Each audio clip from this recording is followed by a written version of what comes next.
តនភាពខ្លាំងមែនទែនចំពោះឃុំបឹងដោលស្រុកព្រះស្ដេចខេត្តព្រៃវែងចាជំរាបសួរជំរាបរលឹកជូនទៅកាន់ពុកម៉ែបងប្អូនប្រជាពលរដ្ឋបងប្អូនប្រជាកសិករនេះជាទស្សនវិជ្ជាសកម្មភាពនិងមោទនភាពនៃការចិញ្ចឹមសត្វមាន់ដែលស្ថិតនៅក្នុង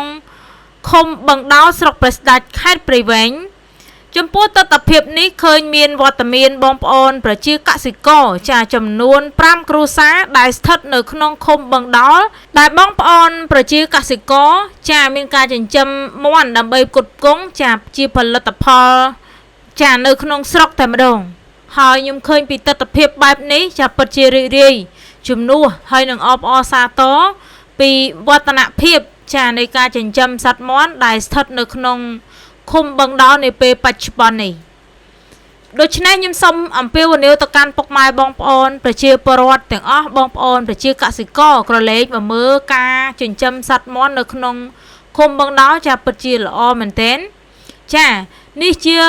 ការចិញ្ចឹមមាន់ចាដែលជាផលិតផលចានៅក្នុងស្រុកដែលយើងយកមកផ្គត់ផ្គង់ចានៅក្នុងស្រុកចាគ្មានភ័យខ្លាចក៏ដូចជាគ្មានជាតិគីមីផលិតផលនាំចូលឬមួយក៏អីទេបងប្អូនចាដូច្នេះការចិញ្ចឹមសត្វមាន់នៅក្នុងស្រុកល្អមែនទែនដែលជាតម្រូវការរបស់ពុកម៉ែបងប្អូន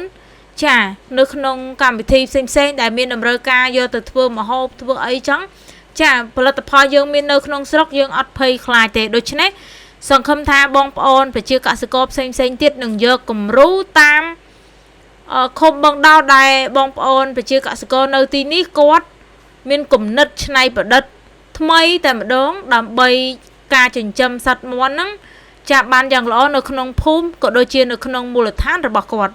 ហើយជាចុងបញ្ចប់ខ្ញុំក៏អរគុណទៅកាន់លោកស្រីមេឃុំបឹងដោលចាដែលបើមានយកសកម្មនៅក្នុងការជួយជ្រោមជ្រែងចាផ្ដួចផ្ដើមគំនិតចាឲ្យបងប្អូនប្រជាពលរដ្ឋនៅទីនោះចានៅក្នុងការរៀបចំនៅក្នុងមូលដ្ឋានក៏ដូចជាការចិញ្ចឹមសត្វមាន់នេះតាមរយៈនៃការចែករំលែកការអធិប្បាយនៅក្នុងទស្សនវិជ្ជាសកម្មភាពចាការចិញ្ចឹមសត្វមាន់បងប្អូនប្រជាកសិករទាំង5គ្រួសារស្ថិតនៅក្នុងឃុំបឹងដោលចាស្រុកព្រះស្ដេចខេត្តព្រៃវែងថ្មីនេះចាខ្ញុំសង្ឃឹមថាបងប្អូនប្រជាពលរដ្ឋប្រជាកសិករផ្សេងទៀតចានឹងយកគំរូតាមចានៅក្នុងឃុំនៅក្នុងមូលដ្ឋានឃុំបឹងដោលនេះអញ្ចឹងសង្ឃឹមថាបងប្អូនទស្សនាហើយបើសិនណាជាគិតថាវីដេអូមួយនេះវាមានប្រយោជន៍ទៅកាន់បងប្អូនផ្សេងទៀតបងប្អូនអាចជួយចុច share និងលើកទឹកចិត្តទៅកាន់បងប្អូនប្រជាកសិករយើងដែលមានការចិញ្ចឹមសត្វមាន់នៅក្នុងស្រុកជាផលិតផលនៅក្នុងស្រុកហើយជាចុងក្រោយបន្ថែមនោះខ្ញុំជួយលើក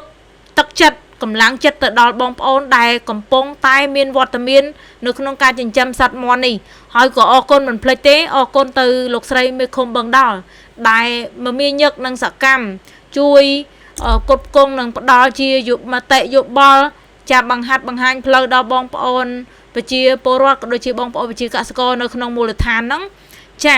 បានយ៉ាងល្អនៅក្នុងពេលបច្ចុប្បន្ននេះគណៈពេលនេះនាងខ្ញុំសូមគោរពអរគុណសូមជម្រាបលា